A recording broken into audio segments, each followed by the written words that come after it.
Party के कार्यकर्ताओं को धमकी मिल रही है, तो सीएम साहब उसको थोड़ा ध्यान दें। ये पिछले 1-1.5 साल से कुचामन को अंतर्राष्ट्रीय जो गैंगस्टर्स है उन्होंने अपना अड्डा बना लिया है। तुम एक तरफ ये दावा करते हो कि भारतीय जनता पार्टी इस विश्व की सबसे बड़ी पार्टी है और उसके जिला उपाध्यक्ष को यहाँ जान से मारने की धमकी दे दी जाती है। उनकी कॉन्फिडेंस लेवल देखो। कहीं ये तो नहीं है कि हमारे यहाँ सरकार के जो सरकारी जो भारतीय जनता पार्टी के लोग हैं वही उन्हीं के कोई अमचे चमचे, उन्हीं के कोई लगाए हुए कोई पिछलंगू लोग हो, उन्हीं के कोई कार्यकर्ता हो। ऐसा लगता है उन पे बहुत बड़े हाथ हैं जो कहीं ना कहीं सरकार चलाते हैं।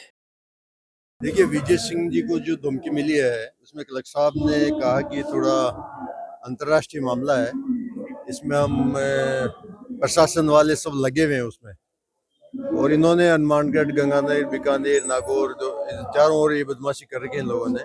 इसी के लिए प्रशासन काम करेगा और हम भी कल सीएम साहब से मिलके इसका पुख्ता इलाज हो ऐसा कार्रवाई करवाएंगे। ये आतंकवादी है, 6 महीने में, साल भर में, 2 साल में आगे पकड़े जाते हैं।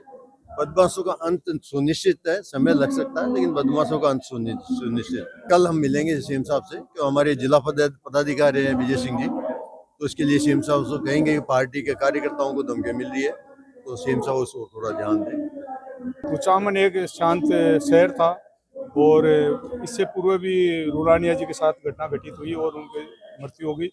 उसके बाद में काफ़ी बड़ा आंदोलन हुआ था और प्रशासन से मांग की गई थी कि इनके ऐसे सामाजिक तत्व अपराधी लोगों के विरुद्ध में कार्रवाई होनी चाहिए।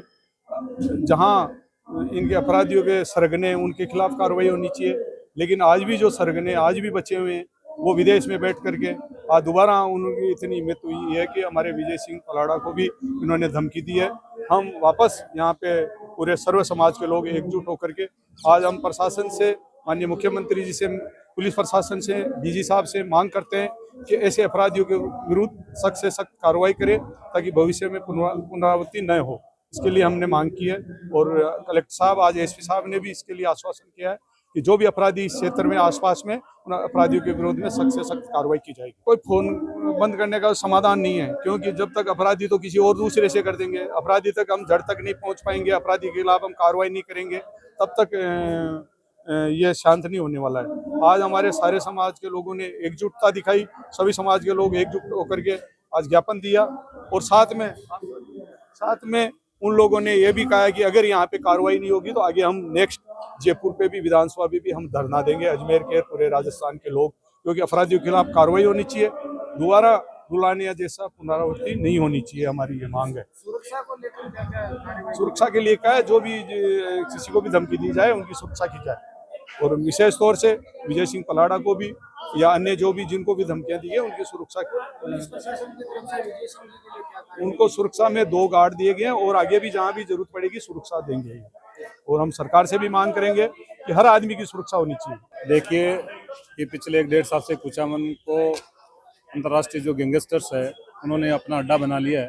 पूर्व में भी 5 व्यापारियों को धमकी दी और धमकी देने के बाद जिस तरह का आज प्रदर्शन हुआ, वैसा ही कुचामन शहर समाज ने प्रदर्शन किया था। उसके आधार पर लोगों को एक आश्वासन मिला था कि इनके ऊपर किसी तरह की कोई हमला नहीं होने देंगे, न किसी तरह प्रति देने की आवश्यकता है, लेकिन वो भी बिल्कुल उनका जो प्रशासन का है वो झूठ साबित हुआ और उसकी परिणति ये हुई कि रमेश जी को हमें खोना पड़ा और रमेश जी की उन लोगों ने हत्या कर दी। और उन लोगों का दुस्साहस इसलिए बढ़ा कि रमेश जी की हत्या के बाद भी कोई ठोस कार्रवाई हुई नहीं। अगर ठोस कार्रवाई होती तो वो दुस्साहस नहीं करते। इसलिए मेरा तो प्रशासन के माध्यम से, सर्व समाज ने आज ये जो ज्ञापन देश के माध्यम से राजस्थान सरकार के मुख्यमंत्री और भारत सरकार के गृह मंत्री से निवेदन है कि जो विदेश में बैठे जो लोग हैं उनको तुरंत गिरफ्तार करें, अन्यथा ये अपराध रुकने वाला नहीं। ये प्रशासन के आश्वासन की एक प्रक्रिया है, ये अपना आश्वासन देते रहते, लेकिन सर्व समाज आज भी इस बात से संतुष्ट नहीं है। इस मामले में और भी लोगों को धमकियां मिली थी। अभी 3 लोगों को धमकियां मिली है, लेकिन बहुत सारे लोग डर के मारे बाहर नहीं आ पाए। केवल विजय सिंह जी ने अपनी रिपोर्ट दर्ज कराई है। हम सब लोगों ने मांग की है कि अपराध की जड़ नशा होता है और नशे को खत्म करने के लिए सब जगह दबिश डाले, और जहां कहीं भी कोई ऐसी सूचना मिले कि कोई नशा बेच रहा है तो उससे ठोस कार्रवाई आप तुरंत करें। मैं आपके चैनल के द्वारा पूरे देश के उन अमले जमले उस मेन अध्यक्ष से सबसे मध्य प्रधानमंत्री से लेकर यहाँ के मुख्यमंत्री तक की डिमांड करता हूँ कि भैया, तुम पूरे देश को, भारत को वो बहुत बड़े लेवल पे, नेशनल इंटरनेशनल लेवल पे ले जाने की बात कर रहे हो, और तुम इंटरनेशनल लेवल पे इंटरपोल के द्वारा उन अपराधियों को नहीं ला सकते जो आपके हर एक दिन पूरे देश में नहीं, पूरे विश्व में अलग अलग कंट्रीज में वो लोग थ्रेट कर रहे हैं, धमकियां दे रहे हैं, लोगों को मरवा रहे हैं, उनको उठा नहीं सकते? तुम्हारे पास पावर नहीं है? तुम एक तरफ ये दावा करते हो कि भारतीय जनता पार्टी इस विश्व की सबसे बड़ी पार्टी है और उसके जिला उपाध्यक्ष को यहाँ जान से मारने की धमकी दे दी जाती है, वो थाने में आता है तो थाने में एसपी डिप्टी कलेक्टर के सामने वो बकायदा वो लड़का वापस आपको मैसेज कर रहा है कि तू थाने बैठ के बच जाएगा क्या, तेरे को ऐसे ही मारेंगे भगा भगा के। उनकी कॉन्फिडेंस लेवल देखो, कहीं ये तो नहीं है कि हमारे यहाँ सरकारी जो भारतीय जनता पार्टी के लोग हैं वही उन्हीं के कोई अमचे चमचे, उन्हीं के कोई लगाए हुए कोई पिछलंगू लोग हो, उन्हीं के कोई कार्यकर्ता हो। जो ये कार्यकर्ता मर जाए वो काम तो आए। जिस तरीके का तुम्हारा रवैया है, जिस तरीके का उन अपराधियों का रवैया, ऐसा लगता है उन पे बहुत बड़े हाथ हैं जो कहीं ना कहीं सरकार चलाते हैं। ऐसे कोई आदमी चैलेंज नहीं कर सकता जिला के उपाध्यक्ष को, यहाँ के जनप्रतिनिधि को। वो खुद जनप्रतिनिधि है, उनकी जो पत्नी है वो सरपंच है यहाँ से पलाड़ा से, और उनके बड़े भाई भंवर सिंह पलाड़ा जिनकी पत्नी अभी जिला प्रमुख है अजमेर से, उनकी भाभी 2 बार की जिला प्रमुख है, उन 1 बार की एमएलए है, उसके परिवार को आप जान से मारने की धमकी दे रहे हैं। तो कहीं ना कहीं कुछ तो उनके पीछे कुछ रहा होगा। आप ये समझिए कि कहीं ना कहीं मिलीभगत है। और मैं चाहता हूं, हम लोग ये चाहते हैं, देखो इस तरीके के अपराध को कहीं शरण नहीं मिलनी चाहिए। फेल है ये सरकार, दोनों इंजन फेल है। मतलब वो कंडम इंजन है जिसमें डीजल पेट्रोल डाल के तुम खराबी कर रहे हो, धक्का स्टार्ट गाड़ियां हैं, कुछ नहीं होने वाला। बड़ी बड़ी हाँकने वाले, मैं आपके चैनल के माध्यम से पूछ रहा हूँ, वो डोनाल्ड ट्रंप डेली आपको पूछता है कि पाकिस्तान से युद्ध रुकवा दिया, मैंने रुकवा दिया, और इसको एक फोन किया था 24 घंटे में रोकना, नरेंद्र मोदी 5 घंटे में रुकवा दिया। ये चैलेंज कर रहा है, जवाब क्यों देते?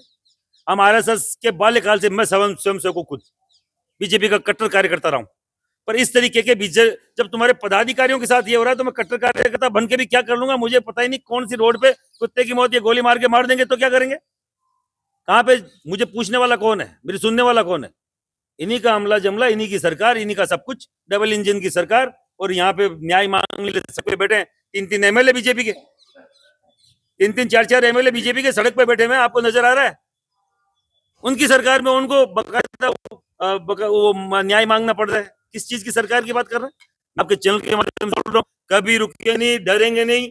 विजय सिंह हमारा भाई है, एक गोली हमें मार देना, जिस गोली से मौत लिखी है वो कोई माइका लाल रोक नहीं सकता। मुझे श्री राम भी नहीं बचा सकते जिस दिन मेरी मौत लिखी है। और जिस दिन मैं नहीं मरूंगा उस दिन ये कितनी गोली मार ले, गोलियों की बौछार से भी हम निकल के आ जाएंगे। ऐसे डरने वाले हैं नहीं। आपके चैनल के माध्यम से यहाँ कोई अमन चैन खराब ना करें, यहाँ कोई शांति खराब ना करें। अरे भैया काम धंधा करके काम वो करो ना यार। तुम इस तरीके की धमकियां देके क्यों पैसा, तुम्हारा परिवार सुखी रह लेगा? किसी एक परिवार को उजाड़ के तुम परिवार बसाने की बात कर रहे हो? कभी नहीं बसता ऐसा परिवार जो परिवार को उजाड़ के पैसा आया हुआ होता है। कतई मैं उन लोगों से बोलना चाह रहा हूँ जो कहीं ना कहीं भटके हुए, मेरे भाइयों मुख्य धारा में आओ, अच्छा काम करो, अच्छा व्यापार करो, ईमानदारी से कुछ कमाए तो कुछ ना कुछ अपने परिवार को, बच्चों को कुछ देके जाओगे। नहीं योगी बाबा जैसा कोई सन की कोई डंका कोई नेता आ गया तो जमींदोज कर देगा। जो बनी हुई करोड़ों अरबों की संपत्तियां 1 सेकंड लगेगी, इमारतें गिरती और सब कुछ गिरते। सरकार ऐसा है, वो रुलानिया जी के समय भी हुई थी, उसमें केवल पर्चा है, पर्चे में क्या लिखा है हमें मालूम नहीं है। ये बताया गया कि हमने ऊपर दे दिया, बढ़िया, हम तो चाहते हैं प्रशासन करे। एसपी साहब यहाँ की बहुत सज्जन महिला, उनकी मैंने 2-3 जगह, क्योंकि मैं पूरे राजस्थान में घूमता रहता हूँ, जहाँ जहाँ उनकी पोस्टिंग हुई है बहुत अच्छा वो काम कर रही है। मैं तो चाहता हूँ यहाँ भी वो अच्छा काम करे। कलेक्टर साहब भी अच्छा काम कर रहे हैं। नीचे के अगर कोई थानादार अगर कोई करप्ट है या कोई चौकी का सिपाही करप्ट है तो उसमें कोई एसपी कलेक्टर कुछ नहीं कर सकता। मैं चाहता हूँ यहाँ से इनपुट मिले और उनके द्वारा किया गया काम उन अपराधियों तक पहुंचे और अपराधियों को बाकायदा उनकी सजा मिले। सरकार, भारत सरकार ही करेगी, मोदी जी करेंगे, 56 इंच की छाती वाली करेंगे, हम थोड़ी करेंगे। उनको बनाया क्यों है? 56 इंच की छाती 50 दिन दे दो मेरे मित्रों, फिर के 60 महीने दे दो मेरे मित्रों। अब बोल रहे 2026 तक दे दो, अब बोल रहे 2047 तक दे दो। तुम्हें दे देंगे पूरे साल हम। यही करा कुछ नहीं तुमने। तुम आए थे तब हिंदू खतरे में था, फिर बाद में मुस्लिम खतरे में हो गया, फिर बाद में अल्पसंख्यक ये अपने दलित खतरे में हो गया, अब हो गया स्वर्ण समाज खतरे में। ऐसा कौन सा प्रधानमंत्री भैया है बनाया हमने जो खतरों का खिलाड़ी ज्यादा लग रहा, नेता कम लग रहा? मेरे भाई ऐसे खतरों खिलाड़ी से दूर रखो। 15 साल तो दे दिए, क्या जान लेना चाह रहे हो क्या हमारी? मोदी जी करना क्या चाह रहे हो? यूजीसी देके तुमने सामाजिक जो भी सामान्य वर्ग का बच्चा, उनका पूरा इतिहास खराब कर दिया, उनका भविष्य खराब कर दिया। पहले दिन अपराधी घोषित कर दिया, हायर एजुकेशन में जाएगा कोई बनिया का बच्चा, कोई ब्राह्मण का बच्चा, कोई वैश्य का बच्चा, कोई राजपूत का बच्चा, और तुमने लिख दिया उसमें कि ये यही शोषण करते हैं। तुमने तय कर दिया शोषण करता यही है, अपराधी घोषित कर दिया पहले दिन। ऐसा कौन सा कानून है भैया? ऐसे काले कानून को बाकायदा जला दिया जाएगा, फाड़ दिया जाएगा। अगर इन्होंने अभी बोला है कि सुप्रीम कोर्ट ने स्टे दिया है, सुप्रीम कोर्ट का तो स्टे सुप्रीम कोर्ट ने तो पहले भी तुम्हारे SC/ST कानून में भी दिया था 2018 में कि भैया इसमें कुछ देखो, रिव्यू करो इस पे।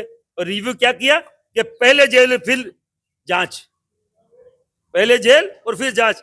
ये देश देखिए आप साहब, भारत किस देश में रह रहे हैं, जिस देश में महिलाओं के बलात्कार के लिए तो बाकायदा 3 फिंगर मेडिकल टेस्ट मांगा जाता है और SC/ST के ऊपर बिना आपके कोई सबूत के जेल डाल दिया जाता है। इस तरीके के संविधान में हम जी रहे हैं। और यूजीसी पे किसी को गलतफहमी हो, यूजीसी काला कानून बन गया है 13 जनवरी 2026 को। कई सारे लोगों को मालूम ही नहीं है कि साहब काला कानून लाने वाले नहीं, बन चुका है और लागू हो गया है, संविधान में अंकित हो गया है। वो संविधान में तभी हटेगा तब संसद से हटाया जाएगा। हमारे जो कंडम सांसद भेजे हुए हैं, जो बिना बुद्धि के लोग हैं, उनकी बुद्धि सही नहीं होगी तब तक ये सही नहीं होगा। और वो बुद्धि सही करने का काम करणी सेना करेगी और बाकायदा सामाजिक कार्यकर्ता जो सामान्य वर्ग का व्यक्ति है वो करेगा।